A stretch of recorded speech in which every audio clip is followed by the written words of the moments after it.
د الله تعالی د لوی نوم نه شروع کوم چې ډېر بخښونکی او مهربانه دی. د صدر صاحب زیاد صاحب په اجازت باندې یو څو خبرې او یو څو شعرونه وایم. غلام حقانی صاحب، ناظم صاحب چې دلته د یو قربه په حیث ناست دی، مشتاق احمد صاحب، سینیټر صاحب، هرکلی ورته وایم، افرین پې وایم، شاباسي پې وایم چې د ټول پاکستان، د ټولې پښتونخوا، د ټولې صوابۍ داسې ترجماني یې وکړه او کوي چې زه ورته سلام کوم. موږ له دې پښتونخوا له دې وطن له داسې اتلان پکار دي، داسې قابل خلک پکار دی چې دغه دی زما او ستا خبره وکړي. د ژبې په هکله نورالامین صاحبو تفصیلي خبرې وکړې. زه هم یو څو خبرې کول غواړم چې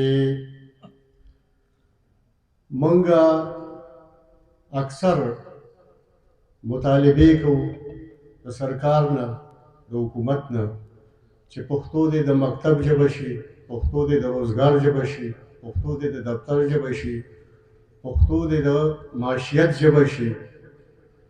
نو دغه خو زموږ د وس خبره نه ده، خو دوه درې څلور خبرې داسې دي چې زموږ د وس خبرې دي، زموږ د اختیار خبرې دي. لکه مثال د غم خاده استازی دی، ستونه دي، پکار دی چې دا موږ په پښتو کې ولیکو. زموږ دوکانونه دي، اټۍ دي، پلورنځی دي چې د هغې نومونه د پښتو کې. پکار دی چې زموږ ماشومانو له پښتو کې شماره ورځي.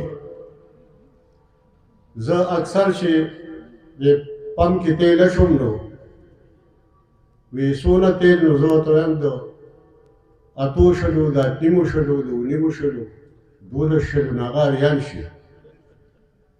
په دې نه پوهېږي، ونیمې شلې. دغسې زموږ په کور کې پښتو نومونه چې دي، زما په کور کې شپږ اتۀ نومونه دي د جینکو او د هلکانو. زه تقریبا هر ځای کې وایم دا د پښتو دي.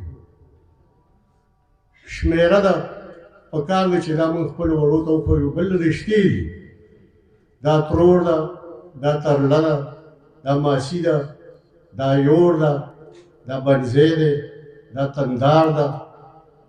پکار دی چې دا هم موږ خپلو ماشومانو ته وښیو، ځکه چې په کاکا کې کوم درنوالی دی او په انکل کې نشته.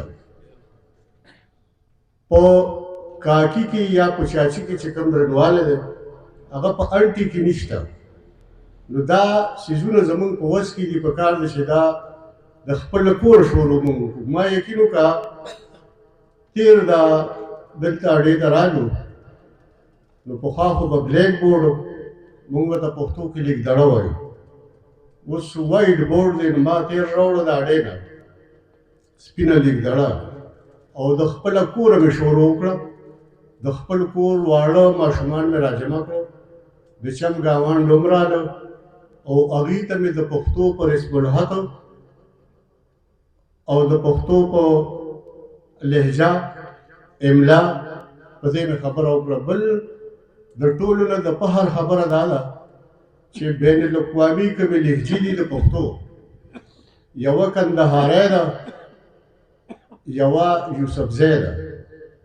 نو دا زموږ د پښتونخوا ژبه چې ده دا یوسفزی ده. بلکې که زه تاسو ته دا ووایم چې دا رضړواله ده نو دا به مبالغه نه وي. نو مطلب مې دا ده چې دا یو شاعر ادیب و. زه د شاعرانو ادیبانو ته هم وایم که دا ژبه جمدی ده، د دې په وجه ده د دې د خدماتو په وجه ده، د دې د لیکلو د لوستلو په وجه ده. خو او د نورو زلمو ته وایم چې د موبایل په لیکه هغوی څه لیکي، کومه خبره لیکي، کوم پیغام دی، په کار دی چې پښتو کې لیکي. ما ته خو چې څوک سره ولیکي په بله ژبه کې، نو زه ورته وایم نه پوهېږم، ما ته پښتو کې ووایه.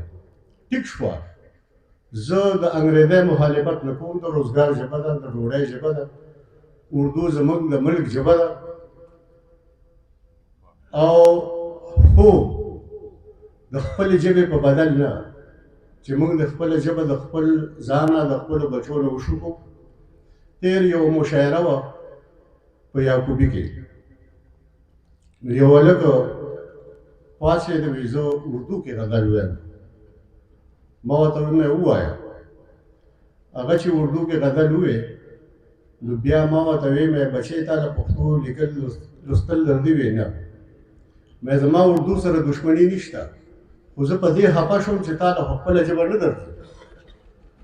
دا حمزه بابا، بیکس صاحب، لوی لوی شاعرانو په اردو کې شاعري کوله، هغوی پښتو کې شروع کړه، یو لوی مقام یې حاصل کړ. دا نه، غني خان، قلندر مومن، ایوب صابر، ولی محمد طوفان، همایون هما، دی په انګریزۍ کې هم لیکل کړي دي، په اردو کې هم کړي دي، په پښتو کې هم کړي دي. نو ټیک شوه، که څوک کولی شي، نو تا د خپل چاپېرچل خبره، احساس، جذبات، پیغام اردودانو ته ورسو، انګریزیدانو ته دې ورسو. څه بده خبره نه ده که څوک فارسي زده کوي، که څوک خو د خپلې ژبې په بدل نه.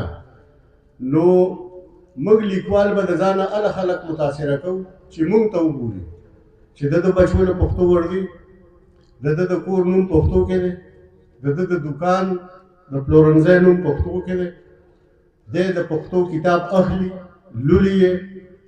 نو زموږ نه به هله په چمګاوټ کې خلک اثر اخلي. او که چېرې موږ